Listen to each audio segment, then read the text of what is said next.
In this video, I want to take a relaxed view on syntactic sugar and closure functions, which is a one-argument function which outputs a one-argument function. I want to show when it makes sense to use this. First, I want to go through the concept of syntax sugar. If we go in and add a column to this basic table, and I just want to add a constant value, we can see we get the table.addColumns function, which takes a table, a column name, and a value. But it's not actually a value, it's a column generator function. Even though we're outputting a fixed value, a constant, we still have this each keyword. But before going over that, I want to add another column that actually uses a column inside of my table to do some kind of operation. We'll just add one to it.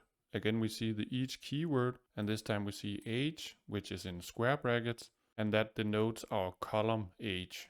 If I want to, I can add an underscore in front of this age. It isn't necessary and it makes no difference, but it becomes relevant in a moment. This each keyword is syntactic sugar, which is the formal terminology, and it represents a function which takes the underscore as its argument and it then goes towards. Meaning anytime you see the each word, this is actually what's written. I still don't have to write the underscore in front, but it might be more obvious to the reader what this means. I can also change this underscore to be, say, an A, and now it says AH. Writing a formal function that uses a keyword as its argument becomes relevant when you use multiple contexts. For instance, if you want to add a column to this table and the value you want to output is then a lookup in another table, then you want to have this outer context and an inner context inside of the other table. Lastly, if I remove this A, I'm going to have a problem because when I use a formal keyword as my argument, I actually have to output that here, meaning Power Query doesn't understand that this means the age column of my table. It simply says error, it can't find this. And it suggests this field shorthand for an underscore field outside of an each. And that's a bit cryptic, but the important part is that we need to specify, well, what does this age mean? It means to actually use the A value or parameter. Because if we output just the A and remove the +1, we can see that we get the record, which is then the current row. And I can visualize this by going into Excel, and I've cheated and already wrote the code. This is my basic table, and all I want to do is to add a new column. The addColumn function has 4 parameters, with the last one being optional, the type. You start out by defining the table, which is then this table. Then we define what is the header. Well, that is the next day in this case. In this example, I want to add a column that simply takes the date value and adds 1. In other words, it finds the next day. And we then want to loop over each row of my table. This is what happens behind the scenes in Power Query, but we can't visualize that. But we can do that in a normal programming language. All I'm doing here is to figure out what is the column to the right of my rightmost column, which in this case is index position 4.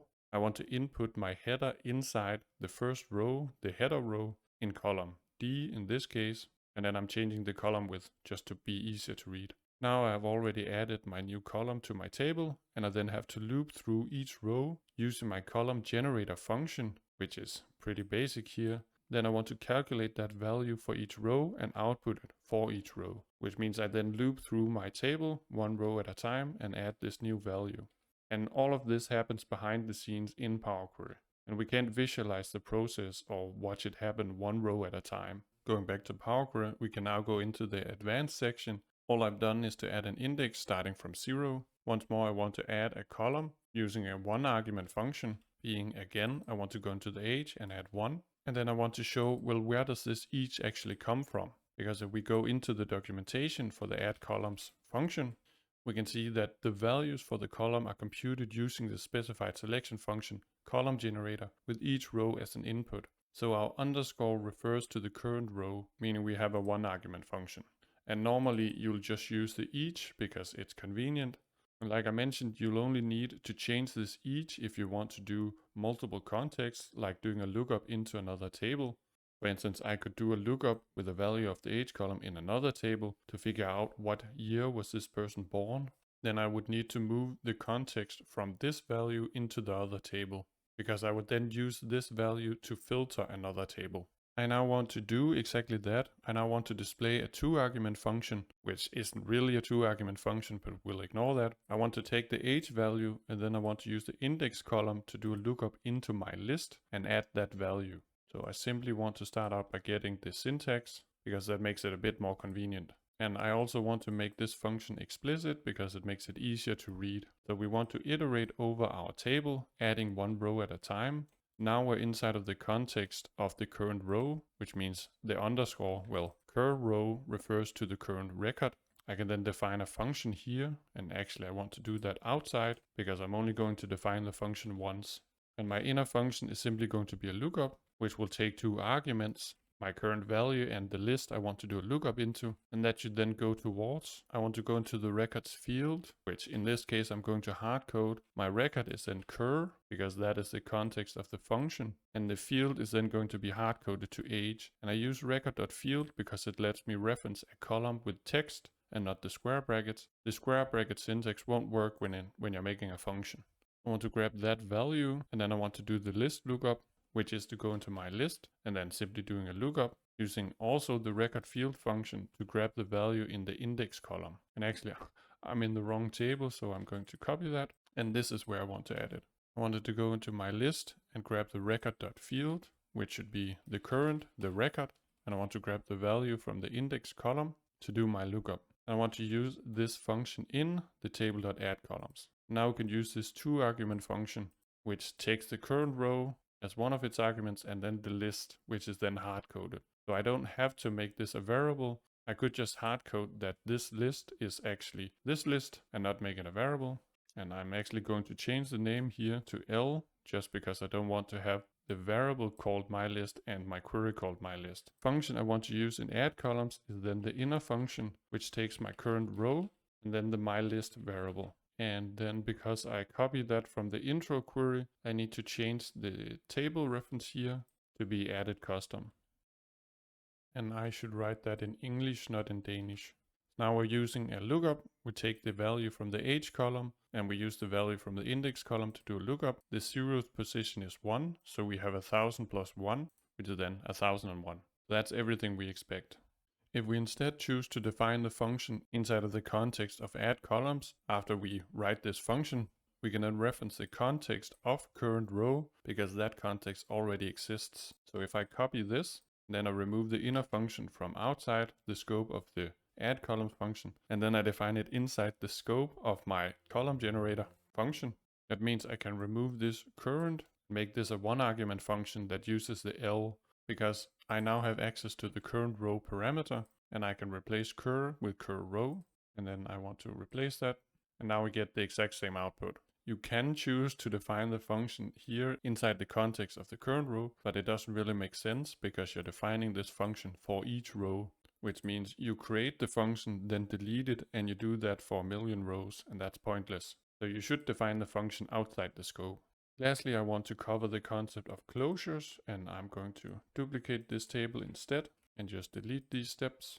A closure is a function which takes one input argument and then it outputs a function that takes one input argument. And you could choose to instead make one function that takes two arguments, but there's a reason to do this, which we'll cover in a moment. I want to start out defining that function. My function is going to take a text and an n parameter, and then it's going to capitalize the first n letters of the name and write the next letters with small characters. We're going to start out by creating the function which takes n, and then it's going to go towards a function that takes my text as an input, which then goes towards. I want to grab the start of the text, but then I want to apply the upper function upon the text. And actually, I guess it makes more sense to do it the other way around. So I want to grab the first n characters of my text, and then I want to capitalize that. I need a parenthesis here. I want to do the same thing, but using text lower.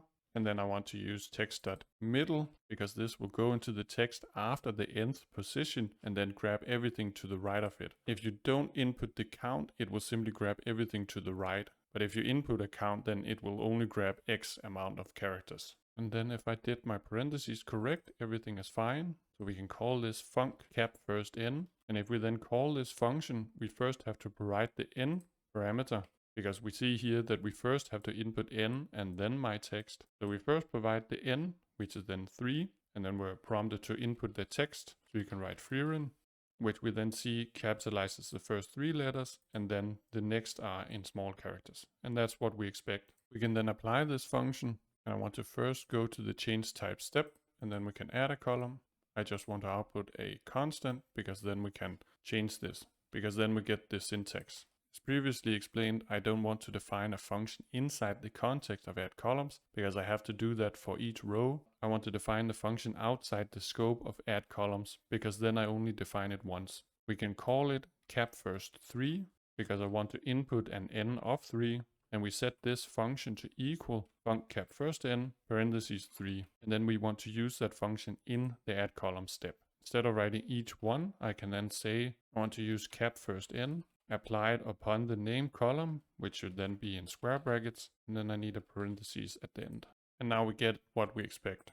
Here comes the real benefit of the closure, because I could also have made this a 2-argument function where I have to provide n and my text in the definition, but when I do it like this, I can then transform the column, and if we go into the transform tab just to get the syntax, I can say I want to format using uppercase, and we can actually already see it in practice. Because text.upper is a 1-argument function, which we can see by hovering over it. It can be both a 1-argument or 2-argument function if you want to pass in the culture, but you don't have to. So when we don't pass in culture, text.upper is a 1-argument function, and Power Query kind of innately understands that you want to apply this upon the name column. You don't have to write each and then write the underscore here. You can do that, it makes no difference, but you don't have to. And that's the benefit. We can then take this closure function, define that outside of the scope of the transform column step, and then we can use capFirstN here. And actually I want to keep the each. So we now do the same transformation as we do here in a new column, but as specified, since this is a 1-argument function that takes a text and the name column includes the text, I can actually delete this each and the underscore, and I get the exact same thing. So this is a situation where you'd want to use a closure, because then you can remove the syntax sugar. Or you can decide that it makes more sense to make this explicit and say you want to apply this function to each row and you want to pass in the name column inside that function. You can decide for yourself what makes more sense. So, yep,